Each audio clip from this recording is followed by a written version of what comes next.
Welcome to Fernway Insights, where prominent leaders and influencers shaping the industrial and industrial tech sector discuss topics that are critical for executives, boards, and investors. Fernway Insights is brought to you by Fernway Group, a firm focused on working with industrial companies to make them unrivaled segment of one leaders. To learn more about Fernway Group, please visit our website at fernway.com.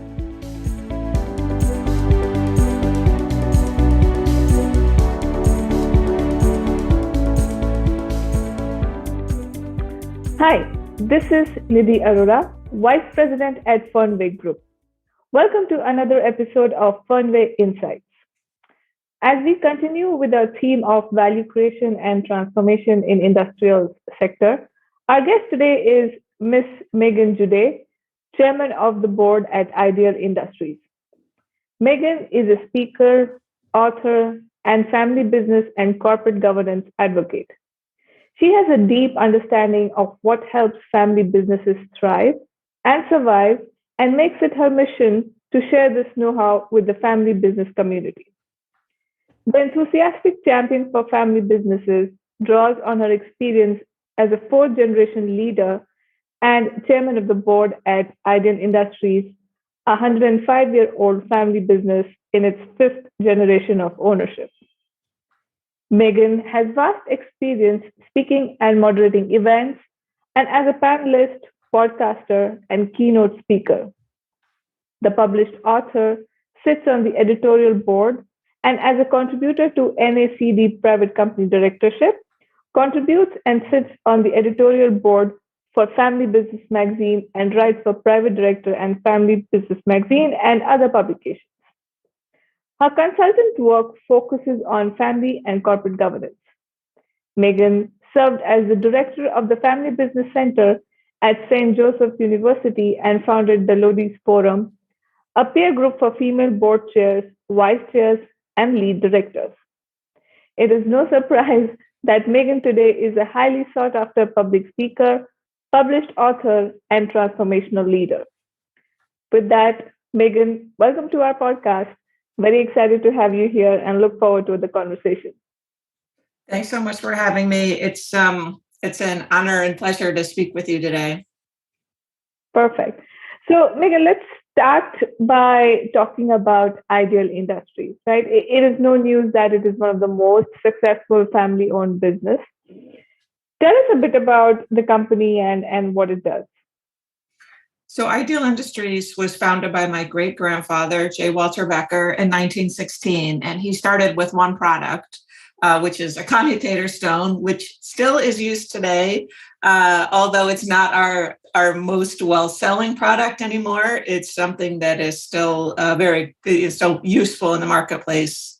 So the company's evolved, obviously, over 105 years, and we're now focused in a manufacturing company focused in the infrastructure, lighting, and electrical spaces. And we're really most well known for Ideal Industries or in the electrical space for serving electricians. Got it. And you and your family, like you said, you are a 105 years old company. The company must have seen multiple economic crises, right? How was COVID-19 any different, if at all, for Ideal Industries? COVID was challenging. We have operations globally. So we have operations in China, the UK, Canada, multiple sites in the US and New Zealand, all of which, as you recall in the news, were highly affected by COVID-19. So when it first came out, obviously China was hit hardest, earliest. But then you just kind of saw the wave go through all the various countries. And the UK obviously has really struggled with containing the virus and getting people back to work full time. So I would say that being an essential business in the manufacturing space, we really struggled with ensuring that our employees were safe and that they could come to work. And our philosophy is a family business, which is not unique in the family business space, is to really try to put employees first. And so although we didn't lay anybody off due to COVID, we really did struggle with the fact that we had all the cost and, reduced sales, certainly in 2020. So it's been, I would say it was a challenge. And also, I think, in most economic events, it was fairly protracted. And also there was this element of the unknown. When you look back at 2008, you saw what happened, you knew why, and you knew that the economy was going to recover. And certainly in 2020, I mean, I certainly thought it was going to be over in 3 months, and here we are 2 years later. So there was this element of unknown and not knowing, how far you have to cut back, how you need to pivot. And now, of course, we're seeing, with the global shutdown in 2020, we're running into very significant supply chain issues, not unlike everybody else. Obviously, it's an issue for all. It's been quite interesting. One of the advantages that we have is that we're really in the 80s, when there was this big trend to offshore a lot of manufacturing in the US, and we lost subsequently a lot of that talent and expertise in the United States. What has happened, what was lucky for us, is that we had always had a philosophy of manufacturing products near our customers. And so although we do have operations in China, it's to serve our customers in China. And same with, operations around the globe. So although we have had supply chain issues like everybody, it hasn't been as catastrophic as many. So, like all businesses in COVID, we had some winners and losers. Given that we had we had this philosophy of not laying off our employees due to COVID, we really were able to pivot quite quickly, or very early in this year, when things kind of, the lights turned on everywhere, and we started serving, we had such demands in the marketplace. We were able to deliver effectively, at least with our talent side. Supplies, it's hard to manufacture stuff if you don't have the materials, but it was an interesting journey, certainly, and certainly very different than previous economic challenges we've seen. Got it. And Meghan, some of these challenges that you mentioned, right, were a common theme across a lot of industrial companies. We've heard these before. For example, like you said, like keeping employees safe for the essential businesses, the supply chain disruptions, right? And at the same time, you've also been vocal about like how typically family businesses or private companies do tend to outperform public companies, right? Did you see any of those advantages play out during the COVID times as well, especially when dealing with the same type of challenges? I'd say that certainly from what I've seen and heard, family businesses, because they were able to wait out 2020 with their staff, their employees intact and their businesses intact, they were able to really pivot quite quickly in 2021. And so you could see them having that advantage. They didn't, lay off 50% of their employees to keep the bottom line whole. And so they were able to pivot and, ramp up quite quickly. I also know a lot of family businesses did a lot of acquisitions in 2020 and 2021. It's an advantage if most family businesses don't carry significant debt. And so it means that you can be opportunistic, and you see these. That's certainly one of our biggest growth periods has been when everyone else kind of closes up shop and battens down the hatches. We get to be opportunistic on some of these businesses that come available, and certainly that was the case in 2008. We made quite a few acquisitions right around that period. Meghan, if we think about challenges, I mean, even before COVID, right? The electrical industry has been seeing many disruptions, right? If you talk about IoT, robotics, in energy storage, and so on and so forth, right? Energy efficiency. So how did that play out, or how did that challenge the electrical industry and also play out again for ideal industries in the context of being a family-owned business?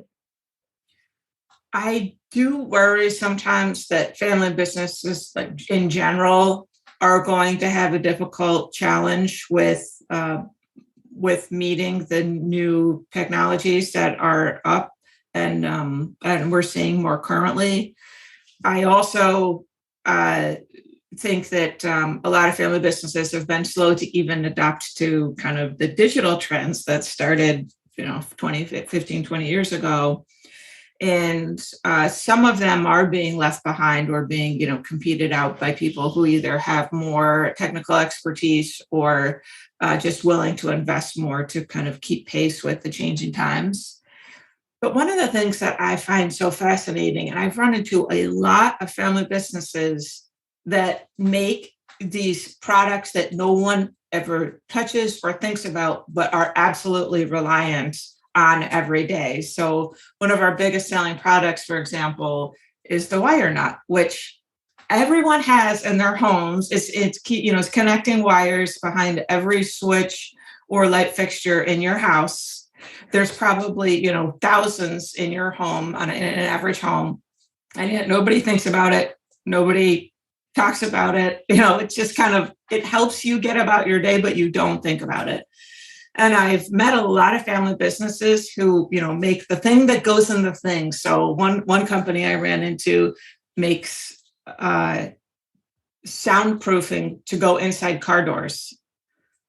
No one's thinking about who's manufacturing that, but those were real niches for family businesses. They get to evolve into split places where it's specialized, and it's not going to make it's not what is making the product sell. They're not focused on. They're working on B2B environments and customers.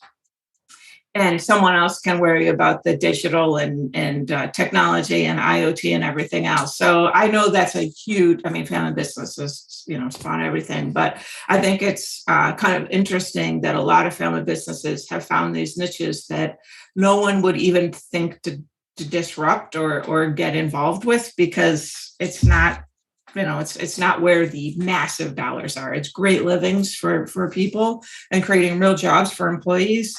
But I don't know, I think it's kind of fascinating to see some of those trends. Right. And so what's next, right? Like you said, some of the family businesses have been slow to adopt to these technology disruptions, but how can they catch up? Like these disruptions could become opportunities very well, right? Believe me, I've spent a lot of time thinking about that. And it depends on if you're a B2B or B2C business, right? If you're a B2B, it's really all about what family businesses are great at. It's, relationships, quality, customer service. You can build such a tight relationship that would be really hard for the company to separate. If you're a B2C business, I think obviously digital is really where it needs to go. And certainly in our electrical business, although we sell to distributors and big box stores, our end users are electricians. So, we have to kind of try to create that pull and demand with those end users. So in terms of what's next or how do they catch up, I think it really depends on the kind of business that they're in and where their customers are. But I think that every business probably needs to be aware that an Amazon or Amazon-like is going to see an opportunity in your space and try to take it. And you can see that a lot in just some businesses that you would think would never have been disrupted, like the grocery store.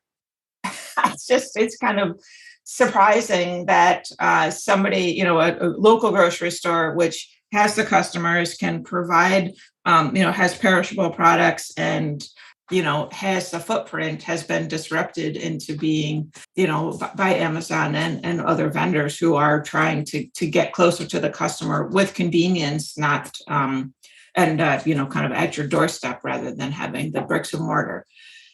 So I think that we're going to see, we are going to see some businesses get disrupted. And certainly when you look at hotel chains, which have been a lot of the hotel chains that started were family businesses that have, started with one, hotel or motel and has expanded across the globe.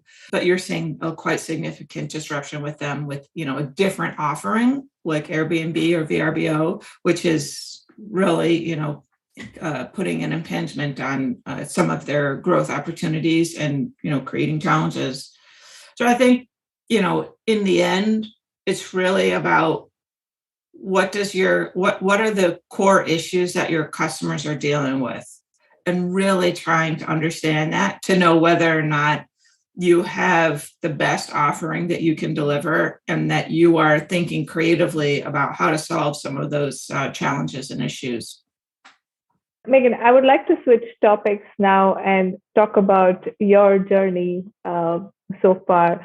You've had an amazing journey, right? Like, talk us through your path to chairman of the board at Ideal Industries.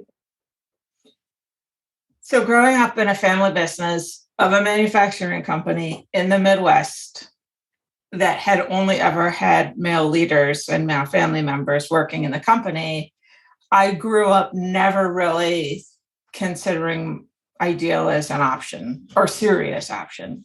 It's just one of those things that, I didn't have anybody coming before me that really saw this as an opportunity. And in fact, as a child, I remember my brother and I were sitting on the rug at my grandparents' house, for Sunday dinner. We were playing before dinner time. And my dad and my grandfather, who had been CEO and chairman, and my father, who had been CEO and chairman, were sitting there looking adoringly at my brother, who's 5, playing trucks, saying, he's the next one, he's going to be it. And at 7, I thought to myself, yeah, he is going to be it. Of course, it's going to be him. And so I never really considered myself kind of a successor, certainly at a young age. So growing up, I went to school and graduated from college with really no idea what I was going to do. But luckily, it was at a time when in just a very, high growth period in our economy. And I was able to get a consulting job at one of the big 5 firms. And I loved that job. It was fantastic. So I did, early career, did project management. I was a business analyst and worked on very large IT installations on the project management and organizational change side, which was fun. And, I loved it. It was, running around every day trying to get people on board I loved that job. During that tenure, I met my husband, we got married. And it was at that point that I realized there were no women in this consulting firm between the ages of 30 and 45. Like, they had all disappeared. My at the time that I joined, it was 50% women, 50% men. And then, was massive attrition of women during, I kind of understood it, because if you did want to have a family, you would never know where you were going to get posted from week to week. You were, some people were on a plane every week. Some people would get the same, have the same client for 3 years. Like, you just never knew. And of course, the hours were really not very conducive to actually ever seeing children awake. So I decided to stay home for when I had my son. I was going to take a year off. I really wanted to be with the baby and was very excited about it. And I think I was holding my 3-week-old at the time. And my dad called me up and said, why don't you come, work on this transition? We don't know how we're going to transition from the 3rd generation to the 4th. We know it's going to be very different than the transitions that had happened before, because we didn't have family members working in the company at the time. And I decided that I wanted, I figured, why not? I had a 3-week-old. There's nothing else to do. Not knowing that at 6 months, it's going to get a lot more challenging. But of course, I'm first time mom and very naive. And so I started working for Ideal and really focused on the governance side. So it's really trying to change the engagement that the fourth generation had, and really trying to create an opportunity for the fifth generation to focus on the company in a different way and be introduced to it and build relationships with one another. There's one of the concerns that I had, if the family wanted to remain family owned, that we were missing an opportunity with the business, or with the fact that the parents, we didn't have anybody's parents coming home and talking to them about the company. I grew up with Ideal as a sibling that I needed to compete with for time and attention. Like I was always, it was always kind of a jousting match. But we were not going to have that for the fifth generation because we don't have those people who are there day to day. And so really started working on a education and development program for the fifth generation, and trying to, these kids were all even, 5 years old at the time, but making sure that every interaction that they had with Ideal or the family was, exciting and positive and compelling. So I did that for about 14 years. And during that time, I was named to the board of directors at Ideal. I started chairing the nominating governance committee. And then, what happened was our outside CEO at the time really kind of identified me. He was like kind of my sponsor. And I find a lot of women who have had success over, during their career, certainly at this time, have had sponsors in a way that, we wouldn't have been successful otherwise. And so this outside CEO kind of, tapped me on the shoulder and said, I think you'd make a great chairman. I was like, really? Okay. I don't know. Sure. And so I worked with him for about 8 years, side by side, really learning the business. I had a, great background, having just kind of grown up in it, but really learning the business, getting to know the teams, meeting, going through all the facilities, really building that kind of muscle around corporate governance. And then in 2018 was named vice chairman, and then 2020 was named chairman. Yes, that's right, 2020, yeah. Wow, it's a very inspiring story for a lot of women leaders, Meghan. And Meghan, you talked about that, how when you joined the company, you focused on governance and you focused a lot on shaping the fifth generation of leaders, right?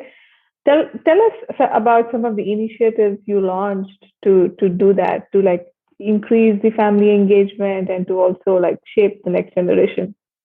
I think what happened in family business is that they like to do everything the way that it was done before. So they want to do a transition the way the previous transition did. They want to have family leaders the same way that they did in the past.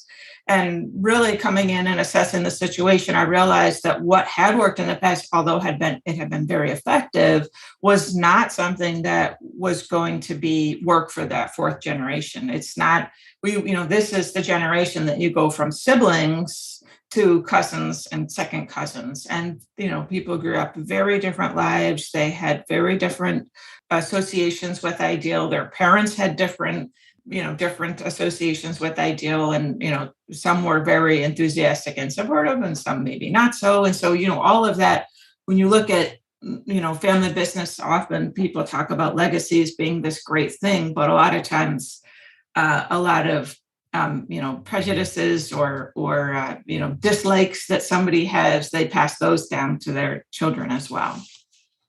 So I felt like we needed to really start from scratch and look carefully at our governance and make sure that we had a governance model that was inclusive, and that we really were trying to create opportunities for people to get engaged kind of wherever they could.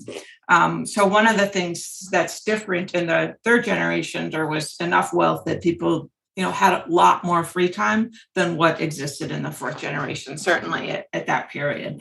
People were working, they had jobs. We did a lot of stuff on the evenings and weekends to really, support those people who were working full time, but still wanted to be engaged. And we also implemented a task force process so that although many family businesses address all of their governance matters in their family council.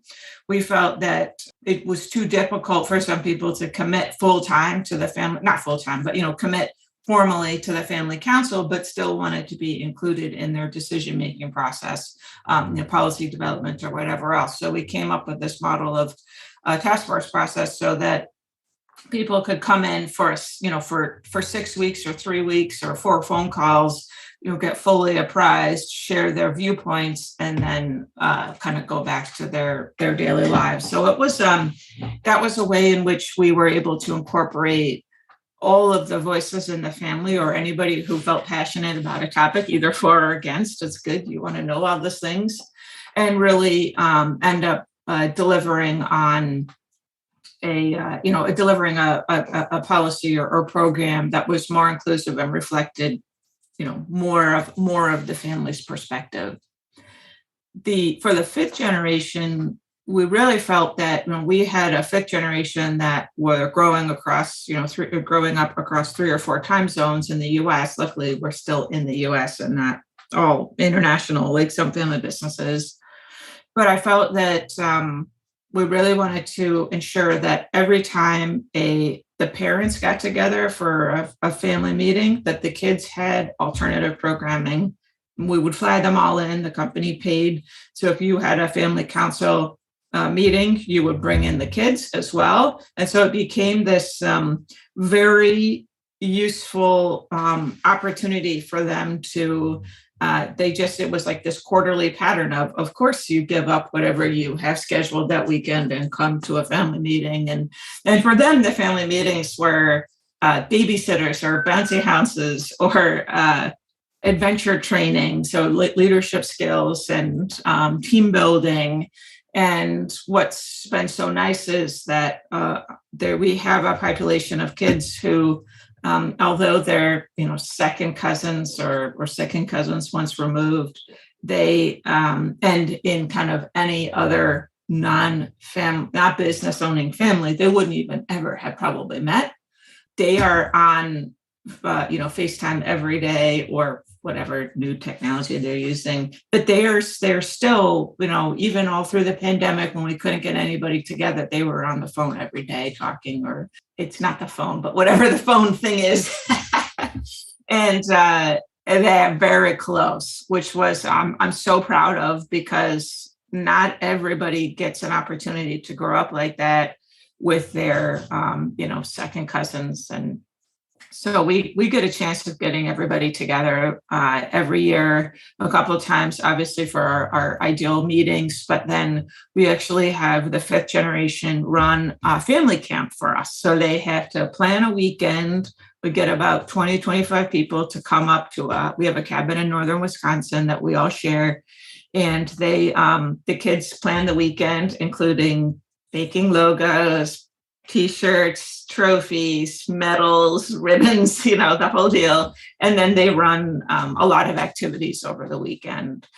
So, canoe races or scavenger hunts and things like that. And they have to work hard to collaborate and, put together an agenda that's going to work for the weekend. And, they have to work together to execute. And they also have to corral 25 people who'd rather, sit on the dock or do something else. I think it's been a great opportunity for them. I think they learn a lot about how do you work together. They feel so important when they get on conference calls, when the parents are getting on calls talking about different matters. And it's been a great opportunity for them to show some leadership and for them to learn how hard it is to do group decision making. Wow, sounds like a lot of fun and exciting extended family interactions. Great.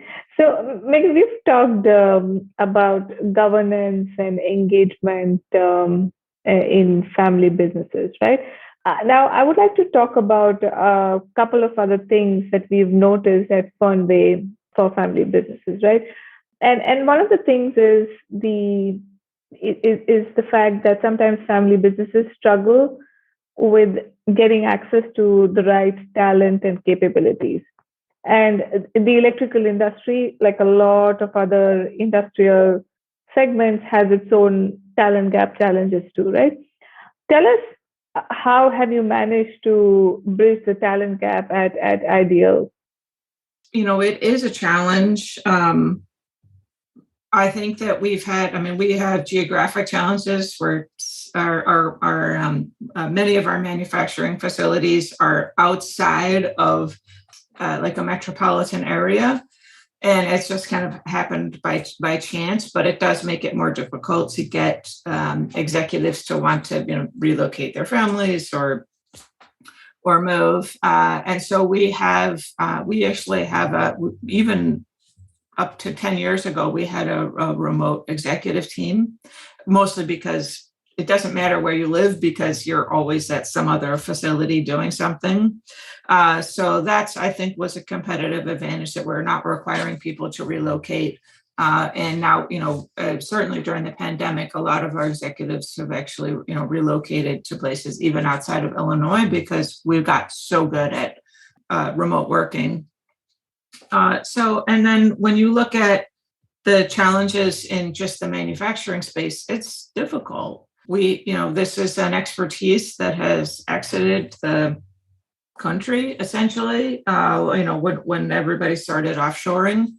And we just lost that pipeline of talent. So we have had, we really work hard to make sure that our compensation and benefits are very helpful. We expect that if somebody retires with us after working a career, that they can retire with a pension and a 401k, which will give them almost the exact same salary as, of the last year that they worked at the company.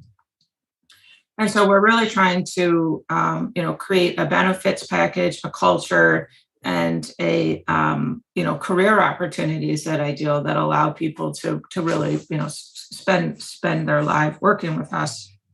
But there is another talent gap that we are worried about, and we actually have deployed resources for, and that's really a talent gap a skill gap actually in our end user market, which is electricians for the Ideal Electric business. And where we have actually started a annual electricians competition, which gets aired every year. This year it's on Fox Sports, and I think it just came out over the weekend.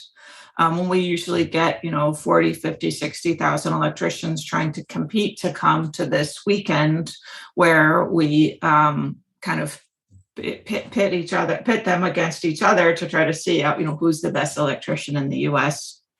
And it's been a really great project. It gets attracts people to the industry or the trades in a way that maybe they wouldn't have. We do spend a lot of time working with guidance counselors and community colleges to try to let them know that there are alternative paths for a lot of the students who maybe not everybody should probably be sent off to college. If you can find a meaningful career and you love working with your hands, you should, be in the trades. Those are, great jobs. We've actually changed our foundation at Ideal to focus solely on workforce development in the trades. And we're trying to attract more women and minorities into the trades, because that's something that, those are great jobs for anybody.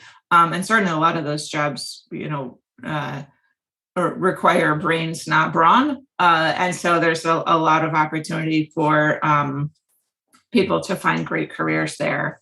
And then lastly, we've been working with actually the Fernway Group and a couple of people from McKinsey on trying to build a trades council and a foundation to tackle this broader issue of attracting people to get into the trades. The reason this is such a big issue is that we have the average age of almost every tradesperson or trade in the country is 55. So that means that we have 10 more years of this talent and expertise staying and helping our apprentices and early career tradespeople, but we're going to be losing a lot of talent very soon, and it's really should be considered a national crisis. If you think inflation is bad today, think about what it's going to take when you actually cannot get any tradesperson to come to your house unless you're paying, the top premium dollar because they just have so much work they can say no to. So it is a concern. I actually was talking with somebody who's a home builder on a very large scale, and thousands of homes a year. And he said, when he first started, he's kind of entering retirement age now, but he said when he first started, he could build a house in 3 months. And he said now it takes 9.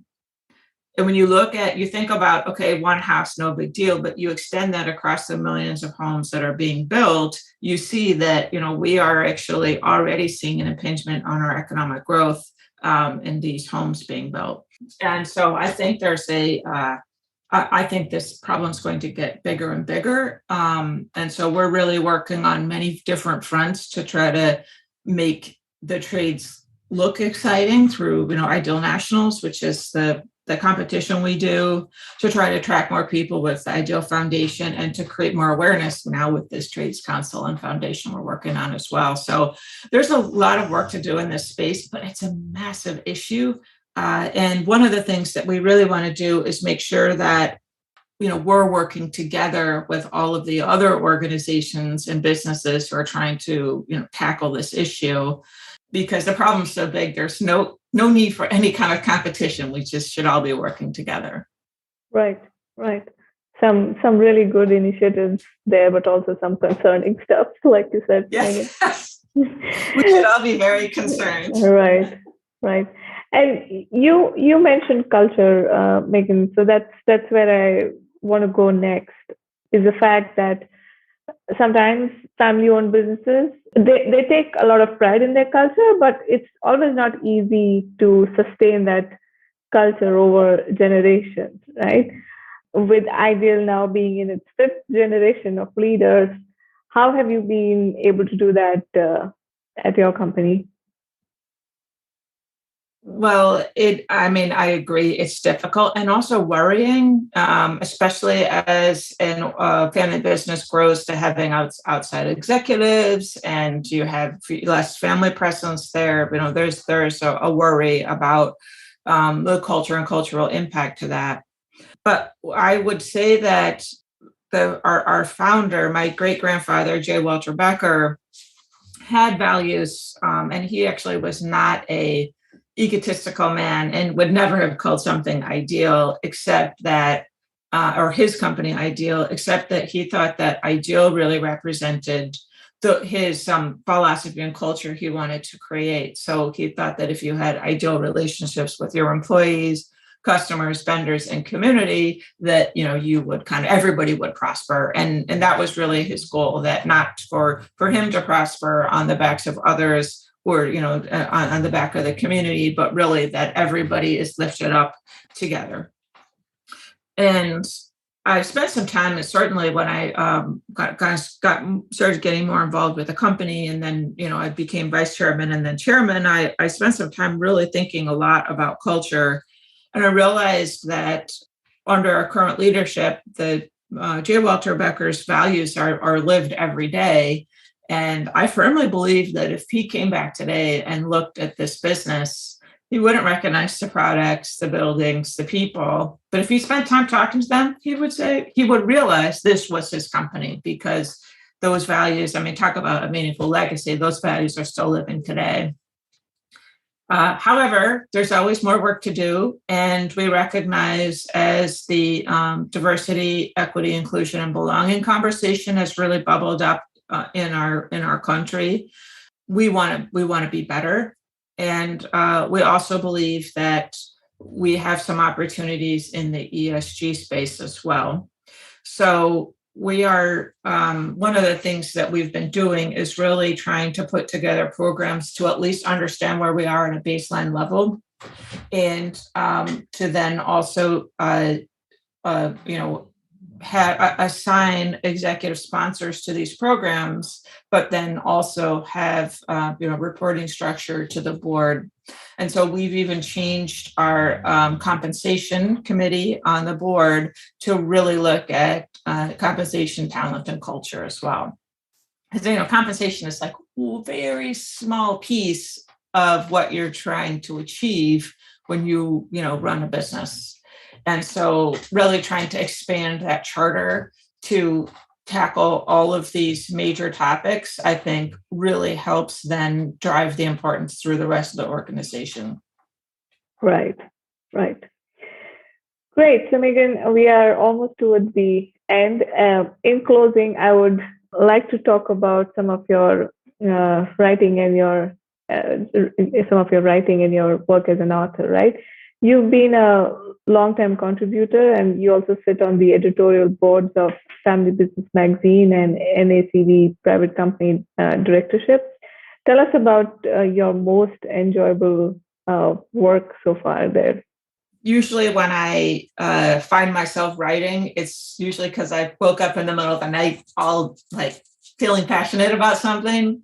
And in fact, a lot of the work that I've been doing recently is really around corporate governance, because I also find that writing really helps me understand myself. And it also helps me organize my thoughts in a way that's compelling. So I have actually written a lot about corporate governance, because it helps me learn about my job. But I've also really identified that there are challenges with being a woman in leadership in the boardroom. And so I've never thought of myself as a female team member. I've just thought of myself as a team member. And I really started, had some kind of gender awareness when I became chairman, because I was the only woman in the room and also one of the youngest people in the room. And in fact, it was during that time that I started realizing that I didn't know any other female chairman. And so one of the things we haven't talked about yet is I actually started a peer group for female chairs, vice chairs, and lead directors to try to support them, create a peer environment, but then also try to create some awareness of how to be great at the chairman or in that board leadership role. We've really learned a lot in that, and that's where I've been spending most of my time writing. But for me, I think family business, as well as supporting women in leadership roles in the boardroom, is something that I'm really passionate about. Certainly, family business is a noble cause, and I think having women in leadership roles in the boardroom, it can be very transformational, not only for the work of the board, but also it's one of those very meaningful things that you can do to really change the face of your organization. Fascinating and all really inspiring stuff, Meghan. Thank you, Meghan. It was a pleasure having you here today. Really, thank you for making time for our podcast. Thank you so much. It was wonderful to speak to you, and I really appreciate the opportunity.